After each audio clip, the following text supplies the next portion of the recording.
नमस्कार दोस्तों, welcome back to Prep Yatra with KD. Yes, you are reading it right. America is fabricating war on Venezuela. दोस्तों, हाल ही में हमने देखा कि एक यूएस का वॉरशिप जो वेनेजुएला के पास में ही कैरेबियन सी में एक आइलैंड कंट्री है, ट्रिनिडाद एंड टोबैगो। वहां पे एक जगह है पोर्ट ऑफ स्पेन।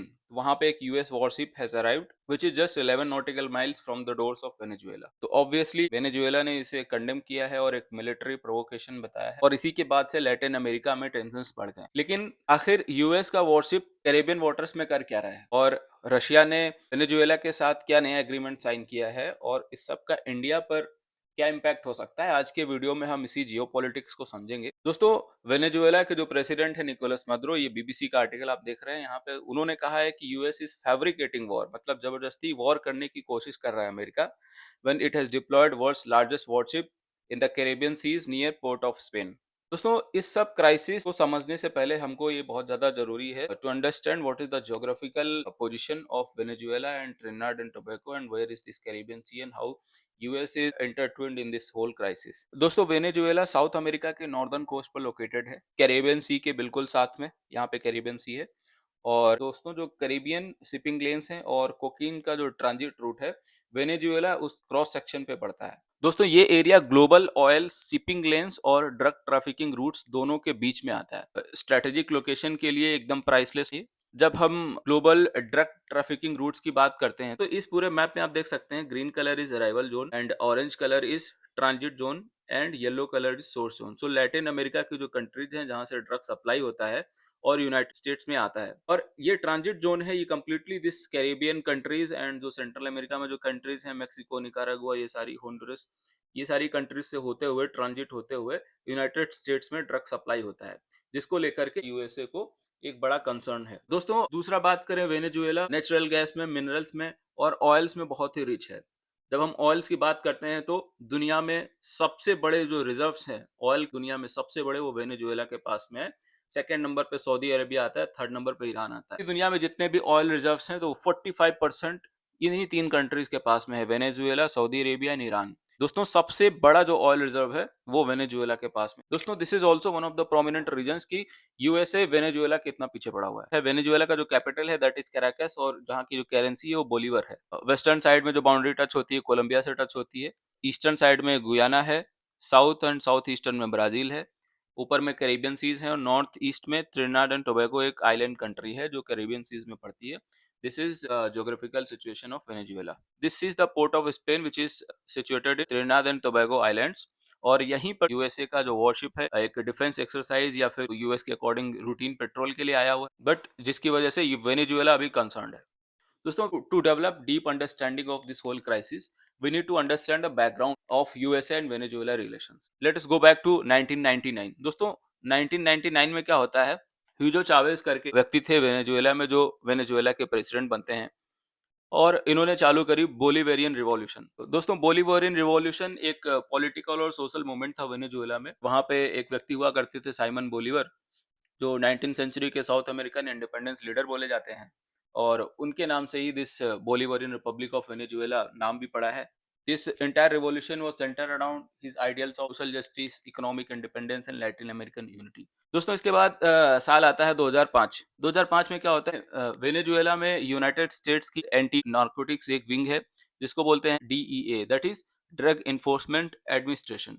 तो 2005 में क्या करते हैं, ये ह्यूगो चावेज ही प्रेसिडेंट थे वेनेजुएला के, ये डीईए को ये वेनेजुएला से बाहर निकाल देते हैं। यहाँ पे आपका क्वेश्चन हो सकता है कि यूएस वेनेजुएला में क्या कर रहा था, तो वेनेजुएला में US through it's DEA wing ये एक कहता था कि हम एक ड्रग वॉर कर रहे हैं। ये जो नार्कोटिक्स का और ड्रग का जो खेल है ये बहुत पहले से चल रहा है। तो लेकिन जो ह्यूगो चावेज थे, इनको लगा कि अमेरिका क्या है, एंटी वेनेजुएला इंटेलिजेंस इकट्ठा करता है ड्रग वॉर के नाम पर। तो इन्होंने क्या किया, 2005 में इस डीएए को वेनेजुएला से बाहर निकाल दिया। दोस्तों, इसके बाद आता है साल 2013 जहां पे ह्यूगो चावेज की डेथ हो जाती है, और इसके बाद प्रेसिडेंट बनते हैं, वो बनते हैं निकोलस मदुरो, जो आज के टाइम पे प्रेसिडेंट हैं। ये 2013 में ही प्रेसिडेंट बन गए थे। उस समय पर ये वाइस प्रेसिडेंट हुआ करते थे। ह्यूगो चावेज ने इनको अपना सक्सेसर डिक्लेयर किया था। दोस्तों, इसके बाद जो है निकोलस मदुरो जब प्रेसिडेंट बनते हैं तो अमेरिका ने ह्यूज इकोनॉमिक सैंक्शंस लगा दिए वेनेजुएला पर, इसके बाद आता है साल 2019, एक बार दोबारा से चुनाव होते हैं, इलेक्शंस होते हैं और कंट्री में फिर से पॉलिटिकल क्राइसिस आ जाता है। पॉलिटिकल क्राइसिस क्यों आता है? क्योंकि एक तरफ तो निकोलस मदुरो थे प्रेसिडेंशियल जो इलेक्शन के जो कैंडिडेट थे, दूसरे जो अपोजिशन पार्टी के जो कैंडिडेट थे, ही वाज जुआन ग्वाइडो। तो 2019 में जो इलेक्शंस हुए, उन पे हमेशा ये आरोप लगा कि these elections were not free and fair. तो जो अपोजिशन लीडर हुआ करते थे उस टाइम पे हुआन ग्वाडियो, इन्होंने खुद को इंटरिम प्रेसिडेंट डिक्लेयर कर लिया और इन्होंने अपनी स्वेरिंग सेरेमनी भी कर ली। और इनको फिर क्या है कि यूएस एंड अलाइज जो भी कंट्रीज थी यूरोप, इन सब ने इनको एक्सेप्ट किया as the interim president of Venezuela. But जो निकोलस मडुरो थे, इनके पास में वेनेजुएलन आर्मी एंड इंस्टीट्यूशंस का, साथ में चाइना एंड रशिया का भी सपोर्ट था। तो एक्चुअल में जो पावर रही वो निकोलस मडुरो के पास में ही रही। दोस्तों इस सब से अमेरिका काफी परेशान रहा और 2019 में इन्होंने जो वेनेजुएला के ऑयल एक्सपोर्ट थे, इस पे हैवी सैंक्शंस लगा दिए, जिसके बाद से दुनिया में ऑयल एक्सपोर्ट नहीं कर पाया वेनेजुएला और इकोनॉमी की बहुत हालत खराब हुई, हाइपर इन्फ्लेशन की भी सिचुएशन आ गई वहां पर। दोस्तों 2021 तक आते आते निकोलस मदुरो ने पूरी तरीके से अपनी पावर को कंसोलिडेट कर लिया और हुआन ग्वादियो का पूरी तरह से प्रभाव खत्म हो गया। और अभी तक 2025 में भी निकोलस मदुरो की ही प्रेसिडेंसी इज कंटिन्यूइंग। दोस्तों अब आते हैं इस मुद्दे पर जहां से खेल शुरू होता है, दैट इज ड्रग्स।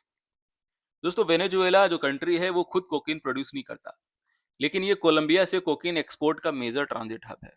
दोस्तों इसका जो रूट है, मेन रूट वो होता है Colombia, Venezuela, then Caribbean, then Europe और वेस्ट अफ्रीका, ऐसे जो है ड्रग्स मूव करते हैं। अगर मैप से समझना चाहें तो कोलंबिया से वेनेजुएला होते हुए कैरेबियन सीज में आते हैं और फिर यहाँ से यूएस जाना है या यूरोप जाना है या फिर अफ्रीकन कंट्रीज में जाना है। इस तरीके से ये ड्रग्स का जो कारोबार है वो होता है, कंप्लीटली एक ट्रांजिट हब है वेनेजुएला। दोस्तों जो वेनेजुएलन मिलिट्री ऑफिशियल्स हैं और जो वहाँ के एलिट पॉलिटिकल एलिट हैं, इनके ऊपर हमेशा एक आरोप लगता है या अमेरिका जो चार्जेस लगाता है वो बोलता है कि they are part of the cartel of the suns, जिसको स्पेनिश में कहें तो कार्टेल डी लॉस सोल्स। 2005 में जब चावेज ने यूएस ड्रग इन्फोर्समेंट एजेंसी को निकाल दिया, डीईए को निकाल दिया था, ये कहकर कि अमेरिका ड्रग वॉर के नाम पर स्पाइंग कर रहा है, तभी से यूएस और वेनेजुएला के बीच में टेंशन चालू हैं। दोस्तों यूएस का मानना है कि वेनेजुएलन जो रेजिम है वो नार्को टेररिज्म में इन्वॉल्व है और इसी नैरेटिव का यूज करके सैंक्शंस और मिलिट्री प्रेशर बढ़ाया जाता है अमेरिका के साइड से। अमेरिका ने वेनेजुएला को डिक्लेयर कर दिया है नार्को टेरर स्टेट। दोस्तों इसके बाद बात करें यूएसए के रियल इंटेंशंस क्या हैं। दोस्तों बीबीसी का एक आर्टिकल है, वेनेजुएला के एक ऑफिशियल ने कहा है कि no doubt Trump wants to topple our government, है ना। हमेशा जो है यूएसए क्या करना चाहता है, एक्चुअल में रेजिम चेंज करना चाहता है वेनेजुएला में, क्योंकि अभी जो प्रेसिडेंट है निकोलस मैदुरो वो कम्प्लीटली एंटी ट्रम्प है, एंटी यूएस है। तो दोस्तों यूएसए का रियल इंटेंशंस की जब बात करते हैं, ऑफिशियल रीजन तो हमेशा यूएस देता है कि we are trying to counter narcotics and we are trying for regional stability, है ना। हम कैरेबियन सीज में पेट्रोल इसलिए कर रहे हैं ताकि हम जो है नारकोटिक्स को कंट्रोल कर सकें और रीजनल स्टेबिलिटी मेंटेन कर सकें। बट दोस्तों एक्चुअल रीजंस तो ये नहीं है। रियल मोटिव क्या है? Real motive is obviously oil. दोस्तों ऑयल की जब बात करते हैं तो हम सबको पता है कि वेनेजुएला के पास में दुनिया के सबसे ज्यादा बड़े ऑयल रिजर्व्स हैं, इवन सऊदी अरेबिया से भी ज्यादा ऑयल रिजर्व्स वेनेजुएला में है। दूसरा, एनर्जी कंट्रोल एंड जियोपॉलिटिक्स पे अपना दबदबा बनाए रखना चाहता है USA. This are the real motives. दोस्तों रशिया और चाइना का जो इन्फ्लुएंस बढ़ रहा है लैटिन अमेरिका में, इससे भी यूएस में जो फियर है दैट इज ग्रोइंग। दोस्तों यूएस का जो रियल इंटेंशंस है, they are also motivated by Monroe doctrine. USA के डिप्लोमेटिक बैकडोर्स में ये डॉक्ट्रिन फेमस है, Monroe doctrine, which says that no external power should dominate the Americas. Americas जब हम बोलते हैं तो Central America, northern America and South America, तीनों अमेरिकाज में कोई एक्सटर्नल पावर डोमिनेट नहीं करना चाहिए। This is the doctrine which shapes the diplomacy of USA in Caribbean seas, in with respect to Venezuela specially. दोस्तों यहाँ इस पूरी क्राइसिस को देख करके हमको समझ में आता है कि oil is the real weapon behind diplomacy. दोस्तों लैटिन अमेरिका पॉलिसी रिव्यू एक डॉक्यूमेंट है 2024 का, वहां पे इस बात को रीइटरेट किया गया है कि oil is the real weapon behind diplomacy. और अमेरिका जो ऑफिशियल रीजन देता है, they are hard to believe. दोस्तों अक्टूबर 2025 में एक और बड़ा ट्विस्ट आता है। रशिया और वेनेजुएला ने मई 2025 में साइन करी थी एक स्ट्रेटेजिक पार्टनरशिप ट्रीटी। इसको अक्टूबर में फाइनली रेटिफाई कर दिया रशिया ने। What does it mean? It means that this treaty is legally binding now. इस डील का जो स्कोप ऑफ कोऑपरेशन है दैट इज वेरी डाइवर्सिफाइड। दोस्तों इस डील में एनर्जी, मिनरल्स, ट्रांसपोर्ट और डिफेंस कोऑपरेशन इंक्लूडेड है। रशिया ओपनली बोल रहा है कि लैटिन अमेरिका में एक मल्टीपोलर वर्ल्ड ऑर्डर बनेगा।